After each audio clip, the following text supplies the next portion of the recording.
la cata. Ça fait plus de 2 mois que je ne suis pas sur YouTube. Mon podcast a recommencé, il est assez régulier.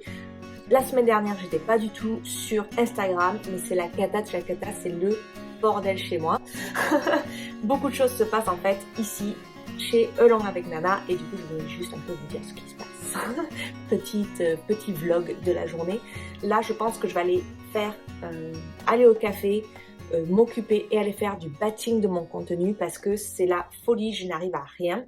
En fait, pour vous donner un petit contexte à tout ça, c'est qu'il se passe beaucoup de choses ici chez Along avec Nana. C'est que déjà j'ai arrivé à un certain niveau de business et j'ai décidé de déléguer. Donc déjà ça a été un process qui a été assez long dans le sens où en fait j'ai commencé à donner des missions à certaines personnes pour voir un peu comment ça se passait, etc.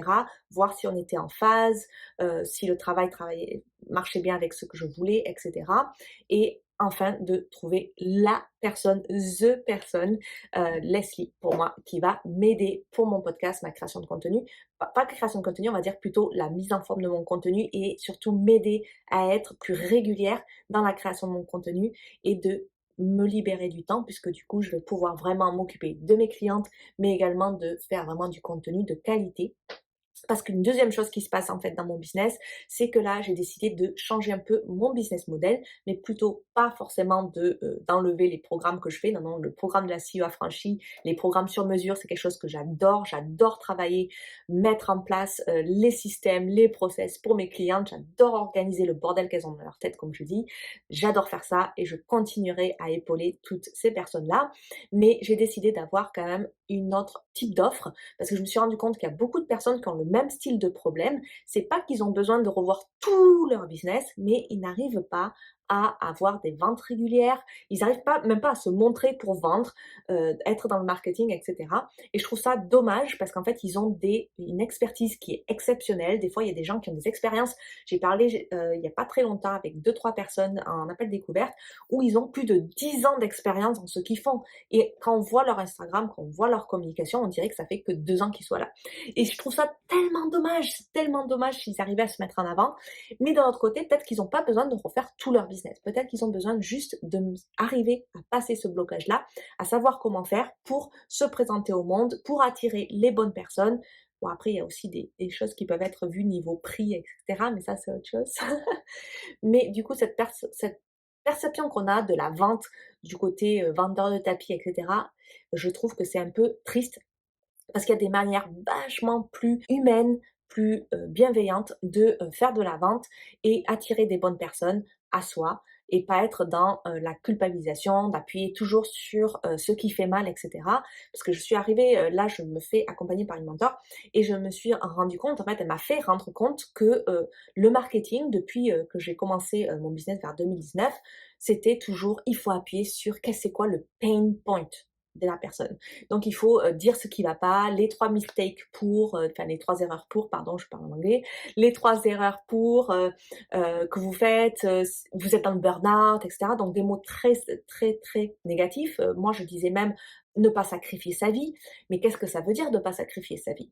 Et du coup, j'ai peut-être pas attiré tout le temps des personnes qui correspondaient à mon client idéal.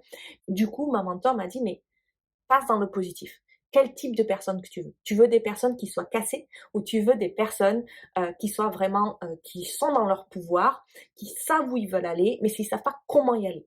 Et ça a été vraiment un shift pour moi et donc j'ai décidé de revoir un peu mon business model, mon message, etc. Et du coup, j'ai été un peu en période de freeze puisque je revoyais mon message, je revoyais mon business model, je mettais de la délégation en place, etc. Ça a été un peu wouh dans ma tête et du coup, je me suis dit ok, je vais mettre en place un nouveau programme. Je sais pas encore si ça va être un bootcamp ou un programme. J'ai fait en juin, j'ai fait à peu près une quinzaine d'interviews pour voir les personnes, les problèmes qui sont récurrents, le vocabulaire, parce que dès qu'on parle de prospection, c'est non, me dites pas ça s'il vous plaît. Donc il y a toutes ces choses qui rentrent en compte, donc j'ai voulu faire tout ça. Et bien sûr, comme tout ce temps-là, je faisais aussi tout mon business toute seule, c'est vrai que ça ralentit certaines choses. J'avais également à peu près 5-6 clientes qui finissaient là, ces dernières semaines, etc.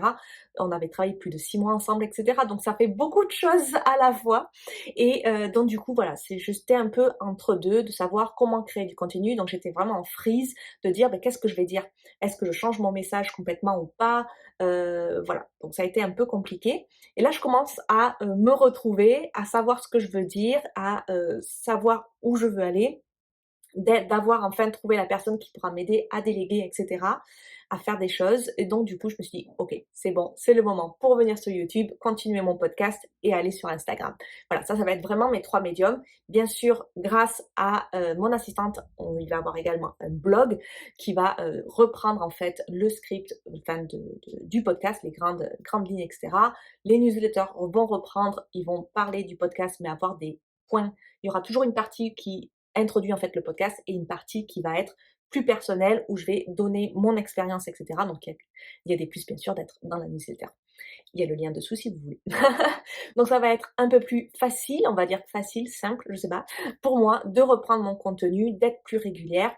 En tout cas, c'est ce que je souhaite. On verra dans quelques mois, on sait jamais, peut-être ça sera la cata. Mais en tout cas, là, je suis en train de préparer donc du coup les 4 épisodes de podcast pour la rentrée. Je suis en train d'essayer de me mettre un challenge de poster tous les jours cet été pour Instagram en batchant là aujourd'hui entre 21 et 28 posts Instagram. Ça va promettre. Et j'ai également donc les vidéos YouTube. Il y en a 2 qui sont en train d'être préparées.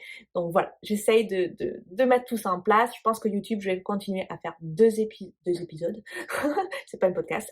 Je vais faire 2 vidéos YouTube par mois pour le moment pour essayer de voir, pour reprendre mon rythme et être sûr que tout va bien. Et donc du coup, je veux travailler en coulisses sur mon nouveau programme qui va être à fond sur la vente, la prospection, etc. Mais pas le truc salesy d'aller chercher des mondes, faire allô, vous me connaissez pas, mais en fait j'ai un service pour vous. Non, ça c'est pas pour moi. Aller à froid, moi c'est un truc que je supporte pas. Créer du lien, etc. Donc vous allez avoir beaucoup de contenu, que ce soit sur mon Instagram, sur mon podcast ou ici, qui vont être reliés à la vente, le marketing, etc. Je crois que ça sera en août, vous aurez des vidéos sur le marketing. Voilà. Donc tout ça arrive, je commence à être un peu plus claire dans mon chemin, dans mon calendrier éditorial, etc. et du message que je veux donner. Parce que là, je me suis vraiment rendu compte aujourd'hui que le marketing, la création de contenu, ça ne devrait pas être quelque chose qui dit pour votre business, je dois faire ça, il faut que je fasse de la création de contenu parce que sinon j'ai pas de clients. Maintenant, je me suis vraiment mis dans le mindset que la création de contenu, c'est parce que j'ai quelque chose à dire, j'ai quelque chose à transmettre et c'est pour ça que je vous le donne. Voilà. Donc ça, c'était la petite vidéo rapide sur mon état aujourd'hui, pourquoi où j'ai disparu, qu'est-ce qui se passe. J'étais freeze avec, je sais pas si ça vous est déjà arrivé, dites-moi en commentaire si ça vous est déjà arrivé d'être un peu entre 2 chemins, tu vois, à croiser des chemins, de ne pas savoir trop quoi faire, de beaucoup réfléchir et du coup d'être freeze sur toute votre création de contenu, etc. Dis-moi si ça vous est arrivé. En tout cas, après ça, une vidéo va arriver sur le batching, comme vous m'avez demandé. Donc je vais vous montrer comment je crée mon contenu avec des petites, un peu mon écran, etc. pour voir comment je batch ça. Et parce que je peux en faire de 21 à 28, donc ça va être chaud. Je vais vous montrer ça, on va voir déjà si j'y arrive. Je vous dis à très vite dans une autre vidéo. Bye!